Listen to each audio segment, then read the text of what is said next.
Dear students, in this second video of the lesson of 18th centuries, so what are the emergencies and political changes happened? So the emergence of new states, it's very important because when the power of the Mughal started to decline, so the province or other regional areas started to build up their strength and control over those particular areas. So, in this manner, the overall consolidated area was controlled by the Mughals. Now it's split into the different regions. So, in this manner, it was majorly that number of independent and regional states were improved in 18th century. So what were those? There were speaking that divided into the three overlapping groups. So these were the states, whatever these separated, they are separated into the three overlapping groups. Let's focus on those. Which are those states that were old Mughal province like Awadh, Bengal, Hyderabad. Although extremely powerful and quite independent, the rulers of these states did not break their formal tie with the Mughal Empire. I mean, that means though they were separated and independent, they also had the control, or they were in the what is that, good relationship with the which one, Mughal Empire. So they were showing their respect to the Mughal Empire.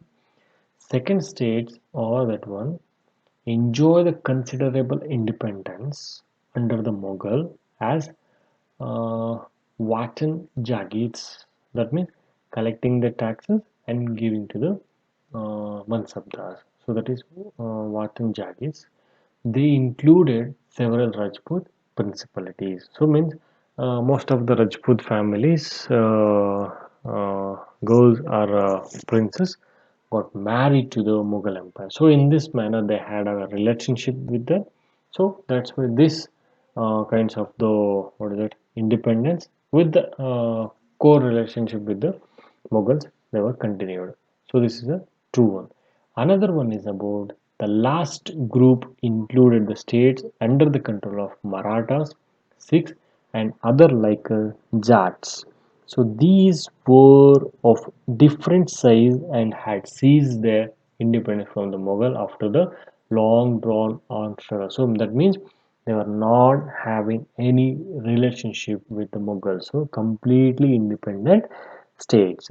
Okay. So these are all the three steps are there we are going to discuss. So the old Mughal provinces. Amongst these states were that old Mughal, that was Awadh, um, Bengaland, and Bengal and Hyderabad. So that was and Bengal it is merged together. So that was this confusion. So here Bengal, Hyderabad and Awadh, those were the old Mughal provinces. Though they are independent, they were giving the respect to the Mughal Empire as seen before. So these three states were founded by the member of the high Mughal nobility. So those who are appointed by the Mughals only. Okay. So this the governor of large province such as Sadat Khan, Awadh, Murshid Kuili Khan, Bengal, and Asaf Jah, Hyderabad. So three had occupied high Mansabdari position. Okay, enjoy the trust confidence of the emperor. So they were just friendly with the emperor, and uh, in favor of that they were uh, making the all requirements of in providing the support and the taxes and everything that they were making that. So here, mm, the both Asafzah and Murshid Kuili Khan held a Zat rank of 7,000, and the Sadat Khan as Zat was 6,000. So in the Mughal, in the fourth lesson, we mainly discuss about that what is Zat. So let me remind you that it is a Mansabdar term which is means that rank holders. Okay, by itself, Mansabdar is not a rank. So instead of that, they were known as that. That is a personal rank. So it was which is represent the status of the Mansab in army system. So how much it is strength. So based on that, it is called that Zat. Okay. So the salary, rank, and military responsibility, all this will be considered as this Zat. Okay, so that is those were stronger, and Azad Khan, so represent Awadh, was 1000 lesser. Okay, so let's focus on Hyderabad. Nizam ul Mulk Asaf Zam, the founder of the Hyderabad state in 1724 to 1748, he ruled. So he was one of the most powerful member of this court Mughal Empire in the Farrukh Seer. So he was entrusted first of the governorship of the Awadh. He was governorship of the Awadh, and afterwards later given the chance to the Deccan. So that was he became the Deccan province in 1720 to 22. Asaf Jah had already gained the control over the political and financial administration in Deccan area. So, in this, he gathered the power in hand and became the actual leader of this region. So, Asaf Zah brought skilled soldiers and administrators in northern India who welcomed to the new opportunity in the south. So, those who were skilled soldiers and administrator, he brought from the northern and he trained up here and given them more opportunity for them in a southern area. He appointed Mansabdars and granted Jagirs. Okay. So, although he was still a servant of Mughal Empire, he ruled quite independently without seeking any directions from the Delhi, facing any interference. So, though they were having any good relationship with them, they were not uh, completely controlled by the Mughals. Okay, whatever the decisions and whatever the problems comes, so they were taking own decisions and they were moving that. So Mughal Empire merely confirmed that decisions already taken by the Nizams ulmas of Shah. So they are also be confirmed. So he has taken this opinion. Okay, let it be that like that they were going to be thinking that. Uh, the state of Hyderabad was constantly engaged in the struggle against the Marathas to the west and with independent Telugu warriors chief Nayakas. So it was a continuous quarrel between them. It was happening, and ambition of the Nizam ul Mulk Asaf Jah to control the rich textile producing area of the Coromandel coast. So Coromandel coast, Tamil Nadu provinces. Okay, so you wanted to control that one because it is a textile producing area. So the British were already planning to that. The Madras provinces, we are going to say this one. Huh? So they were planning to this one. So he wanted to control the area. So see, this is a map area. So that he wanted to control that particular area. So let me show it here. See, this is Hyderabad here, Hyderabad. So here, this the Coromandel area, these provinces he wanted to control this one, Carnatic provinces. So next one is Awadh. So here Burhan ul Mulk Shadat Khan was appointed Subedar of Awadh in 1722 and founded a state which was one of the most important emerged out of the break in the Mughal Empire. So Awadh, why it is very important? It is a prosperous region controlling rich alluvial Ganga plain. Okay, you know that Ganga and its tributaries are depositing the what is it the fertile thing, and because of that, the both the side of the river, that the factories and other historical places, and it is also be called as a heart of the country. So, from the ancient period, this region became the more powerful and prosperous. Okay, so this is a major concept is about that. One is rich alluvial grain Ganga plain. Another one is main trade routes between the northern India and Bengal. So from there only it was to be travel. So that's why in these two matter it is very popular. So this Shadat Khan held a combined offices of Subaydari, Diwani, and Fauzdari. So, in responsibility of managing the political, financial, military affairs, the province of the Awadh, it was managing by him only.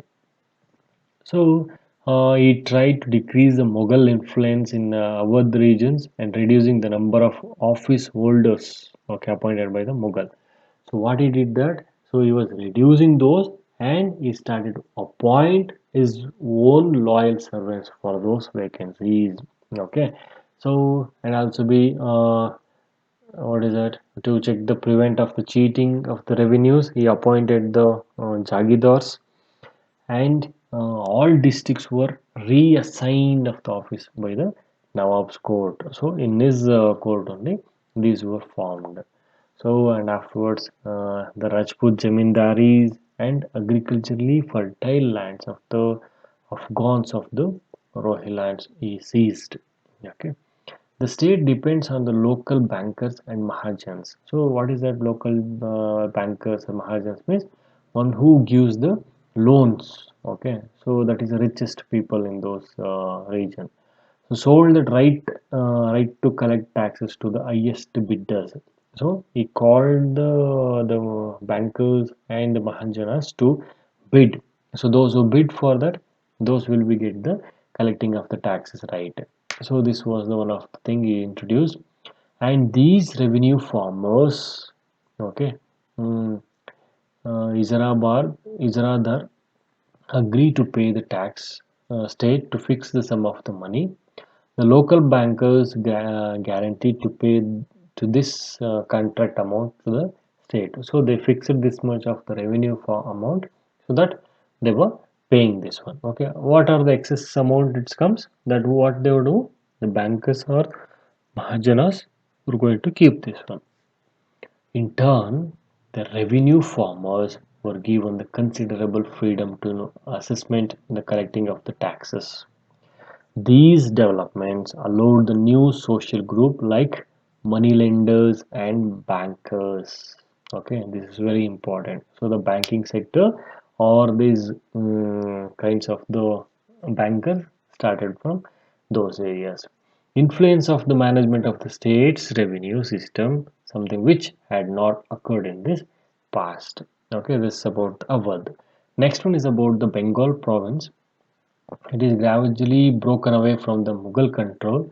It is um, Murshid Kuili Khan who appointed as the Naib Deputy Governor. Okay, Naib means Deputy Governor of the province.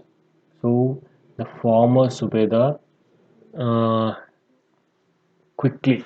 So is the former Subedar that Kuili Khan very quickly seized all the power of the with that office.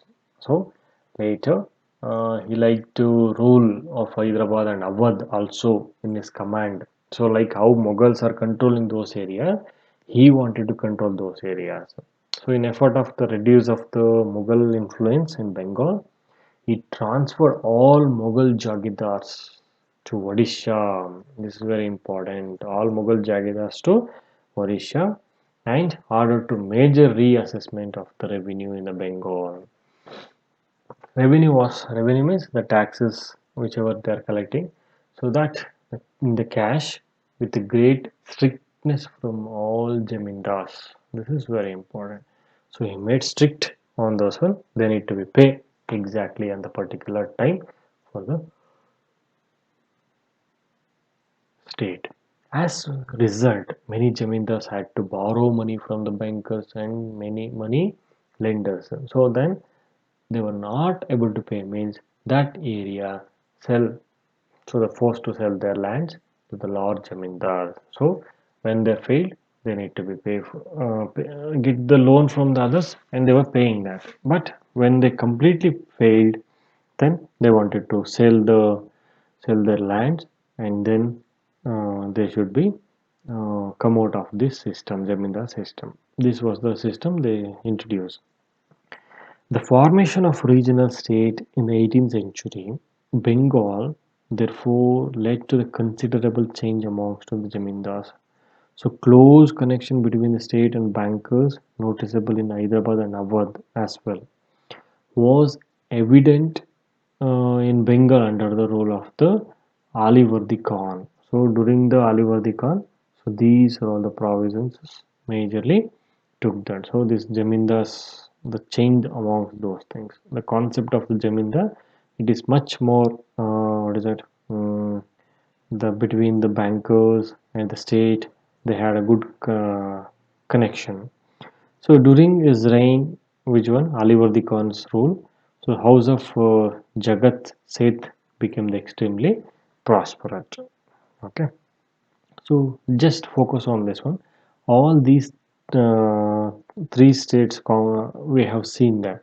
So here the common feature of among these states, which are the that bird's eye view. So what is that? Let's see then. The first one is about that. Though many of the large states were established, okay, so the Mughal nobles, they were highly suspicious about some of the administrative system that they had inherited, in particular in Jagidari system. So the system, it was continued because they were giving the respect. Second one, their method of tax collection differed rather than the relying upon the officers of the states. All three regimes contract with revenue farmers for the collection of this revenue.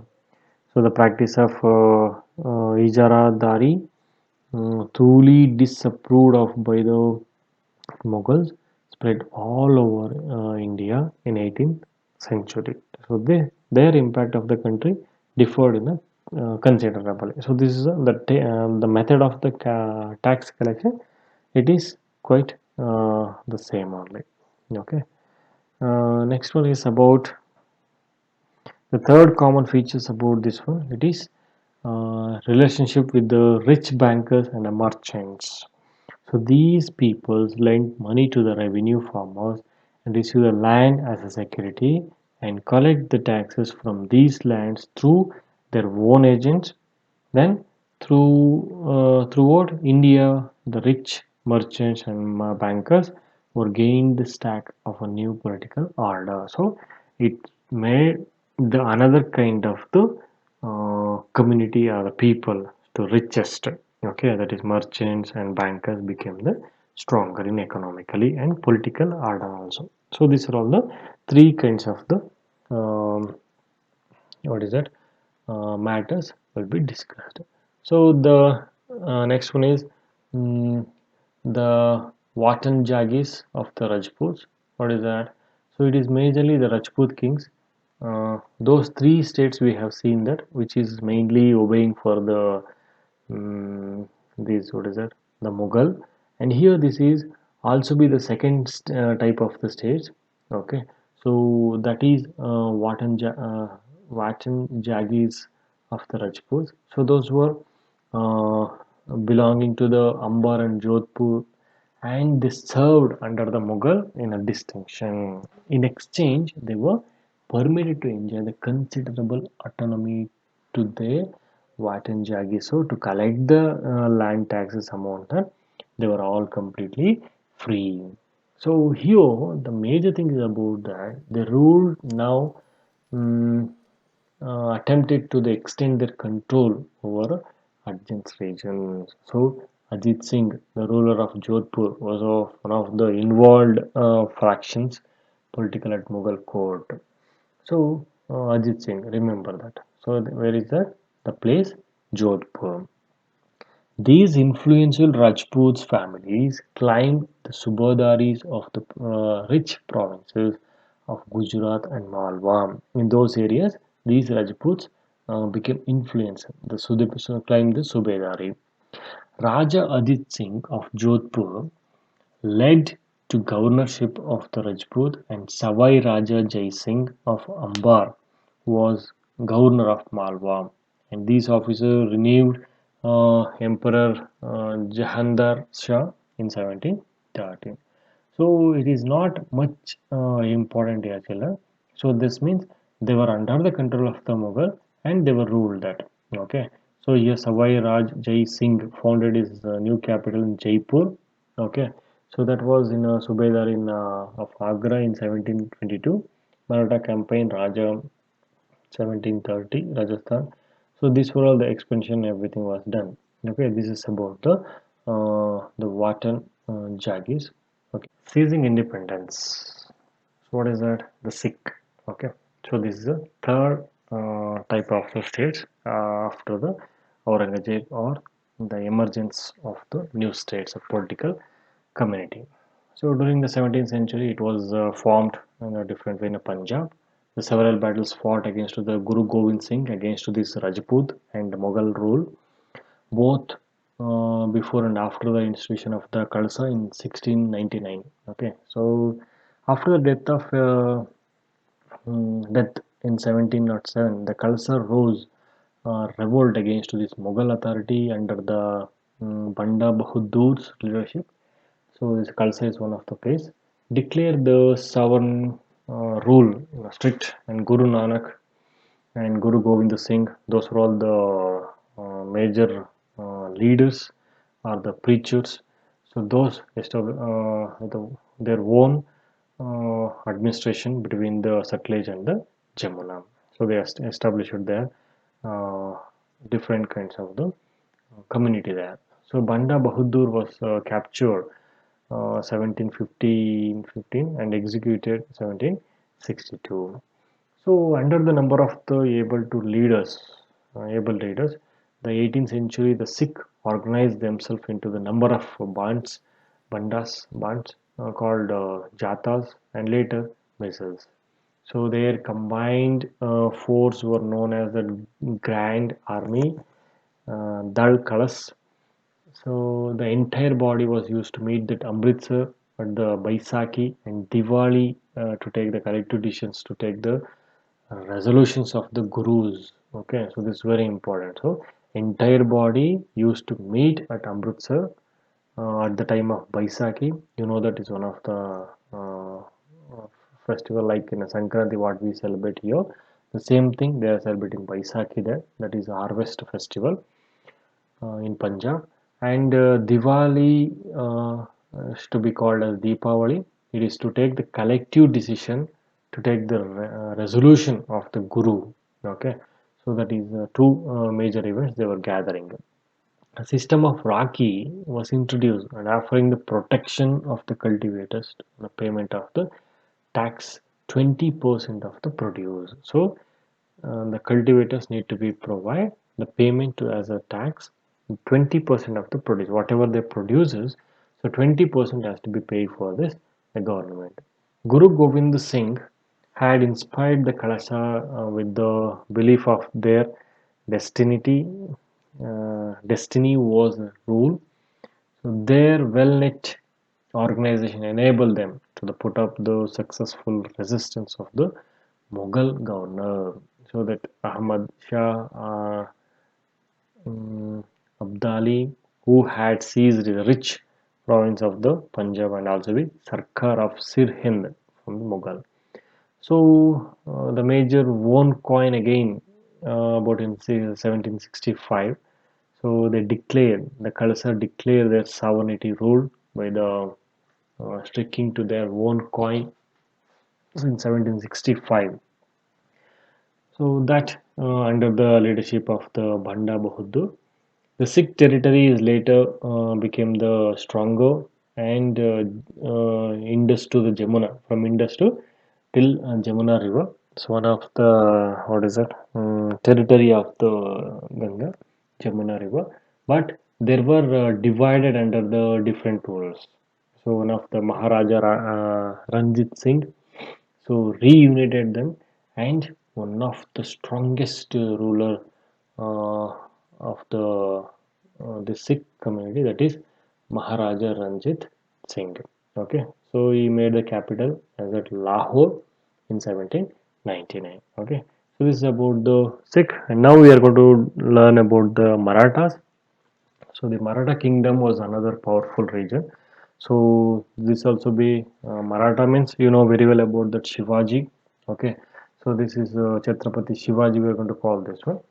So in 1627 to 1680 he ruled. So the major thing, most of such as the warrior families, Deshmukhs we are going to call that. Okay, with the support of this kingdom is established by the Shivaji. The group of highly mobile and peasant pastoralists, okay, they provided the backbone of the Maratha army. Okay, the peasants, such as they were supported as army. Shivaji used this force challenge the Mughals peninsula. So Shivaji's death effectively power to the Maratha states, such as the family Chit Pavan Brahmanas who served Shivaji's successor as Peshwa. So the Chit Pavan, so it is the family, Brahmin family. So they, after the Shivaji, they separated into the Peshwas, the principal ministers. So they made the Pune, okay, so near the Mumbai, the Pune. They made the capital city of this one, and they started to rule from there. The major thing is about that the Peshwas, the Marathas, the successful military organization they did that, and they separated the Maratha provinces and Maharashtra's those areas separated, and they started to rule and control of those areas. Okay, so their success lying in the bypassing of the fortified areas of Mughals and raiding cities and emerging the engaging the Mughal army in all areas where their supply line and reinforcement could be easily disturbed.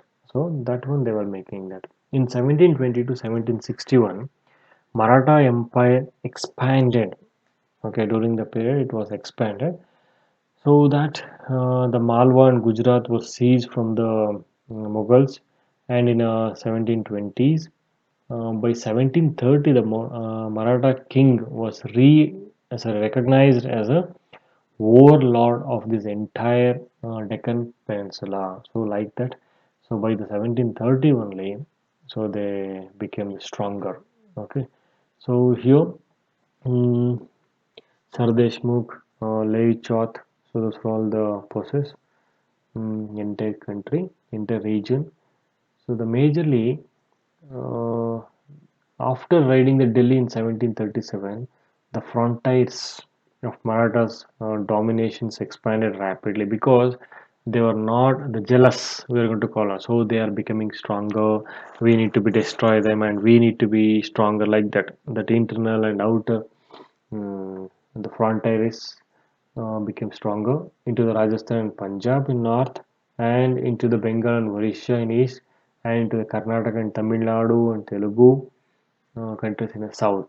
Okay, so they started to be established, but pay the tribute to the accept of the Maratha sovereignty. So though they were separated, they were paying to the tributary. Okay, the tribute respect to this one.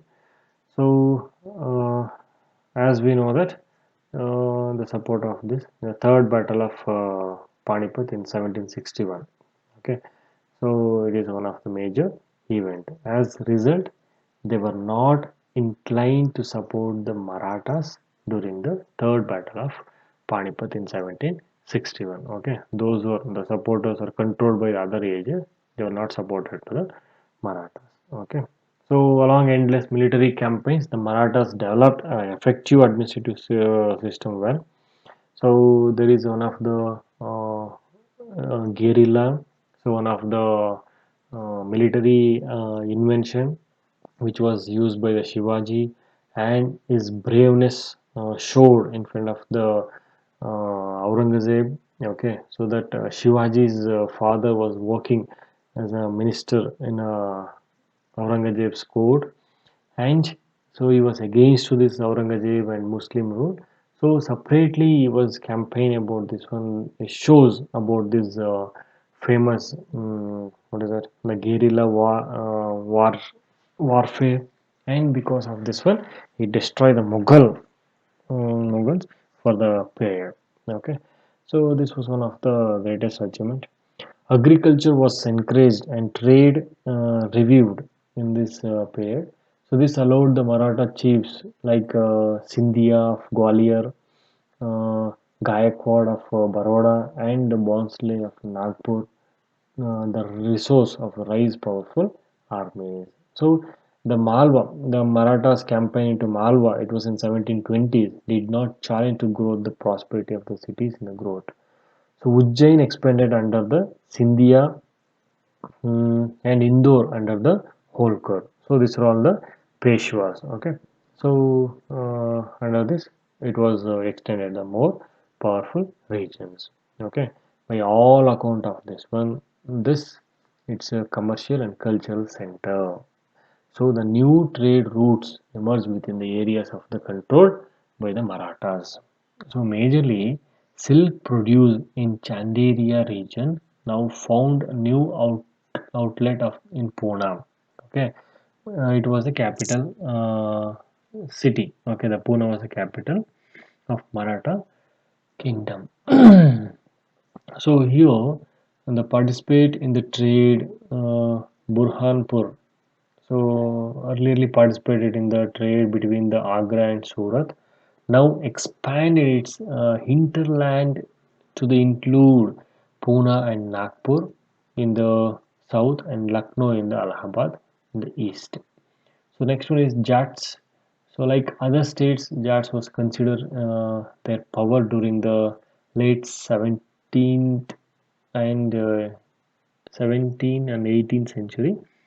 So their leader, Chaurman, they occupied control over the territories such as in the west of the city in the Delhi and in 1680s they had begun dominating the region between the two imperial cities Delhi and Agra. Okay, so Delhi and Agra, those were all like both are like capitals of the Mughal period. Okay, so they constructed many historical monuments in Delhi also, in Agra also. Okay, so here they became the virtual custodians of the what is the city of Agra. The Jats were prosperous agriculturists. The towns like Panipat and um, Balagbhar, so this is all in present in Bihar, became the more important trading center in those areas. Okay, under the Suraj Mal of the kingdom of Bharatpur emerged, the strong state. So Nadir Shah. So we have discussed the sect Delhi in 1739. Okay, so here notable took refuge there. Okay, his son Jawahir Shah had 30,000 troops of his own and hired another 20,000 Marathas and 15,000 Sikhs troops to fight to the Mughals.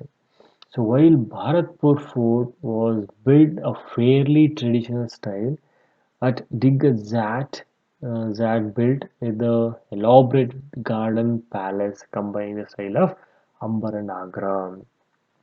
So the different kinds of the architecture and first associated with the royalty under the Shah Jahan. Okay, so this is a major inspect about this. So these are all the Zat and overall this one. So this is 18th political. So here this is all instructions or introduction about this one. In the 8th standard, when you come to this one, you're going to learn briefly about this Mughals and also in the 18th century, whatever the revolutionary things and majorly whatever the progress happened, everything we're going to discuss in the next year. Okay, so this is about the lesson 18th centuries, whatever the political changes happened. So related, we have learnt about that. Okay, so dear children, so in the next video, I'm going to discuss with you another lesson. Okay, thank you.